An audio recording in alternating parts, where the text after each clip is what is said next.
Welcome back to FPL Twins. It was a decent game week with a score of 75 points and a small green arrow from 2.1 million to 1.5 million.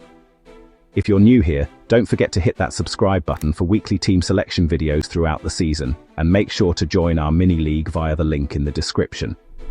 Finally, a returning goal, as Martin Dubravka kept his second clean sheet of the season, making 4 saves.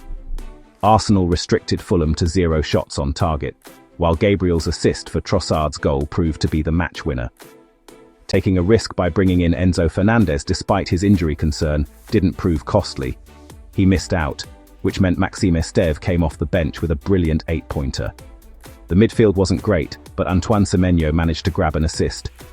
Bukayo Saka created a game-high 6 chances, and, despite not getting any attacking returns, he at least hit the defensive contribution threshold. Up front, only Erling Haaland delivered, a brace in the win against Everton, making it 6 consecutive returns for the season, while both João Pedro and Bowen blanked yet again. Now, let's take a look at our plans for Game Week 9. We really had set our eyes on Palace assets, but with Arsenal up next, we're holding the transfer this week. With that in mind, here's a look at how our team is shaping up for Game Week 9.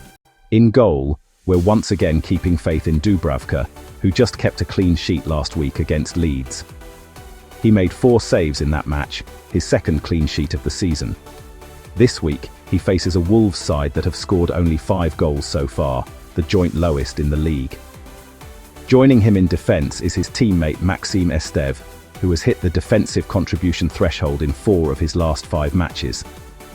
Against Leeds, he made 9 clearances, second only to teammate Axel Tuanzebe. We're hoping for a similar performance against Wolves this week. The other defender is Gabriel from Arsenal, who just provided the assist for the winning goal against Fulham, making it 3 consecutive returns for him. Arsenal's defence has been rock solid, conceding only 3 goals all season, the fewest in the league. At home, they've allowed just 1.7 expected goals, showing just how strong they've been defensively at the Emirates.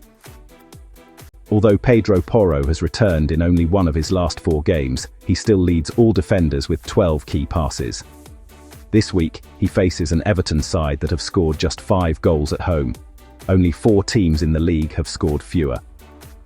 He also created 2 chances in the recent loss against Villa, the most in that game. Lastly, we are going with Chris Richards over our midfielders this week. Although he is facing an in-form Arsenal side that has been flying recently, we're hoping he can get some defensive contribution points.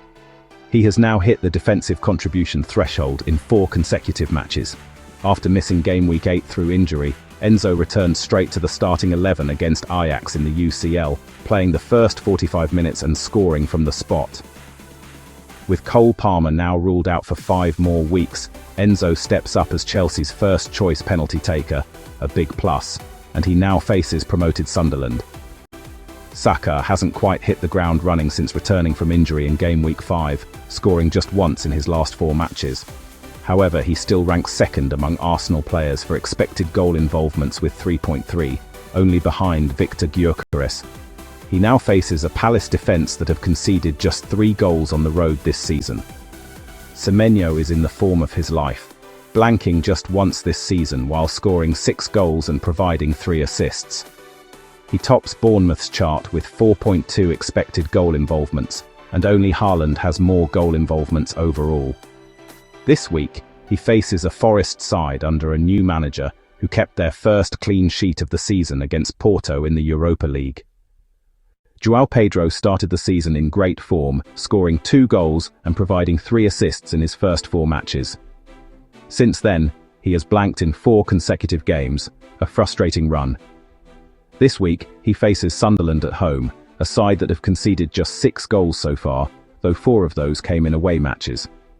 Jarrod Bowen, despite West Ham's poor form, is still their top scorer with 3 goals. Among Hammers players, only Lucas Paquetá has more expected goal involvements than Bowen's 1.4. This week, he faces a Leeds side that have conceded 13 goals so far. Only 4 teams have let in more. Lastly, the most in-form player in the game, Erling Haaland. He has scored in 6 consecutive matches, extending his season tally to 11 goals. This week, he faces a Villa side that haven't kept a clean sheet in 4 consecutive matches. At home, Villa have conceded 5 goals so far this season. Only 3 teams have conceded more. At this rate, there's no way the captaincy can be taken away from the Norwegian. Drop your thoughts in the comments below, and don't forget to like and subscribe for more FPL content. Also follow us on X and Instagram, where we will post our final team for Game Week 9 before the deadline.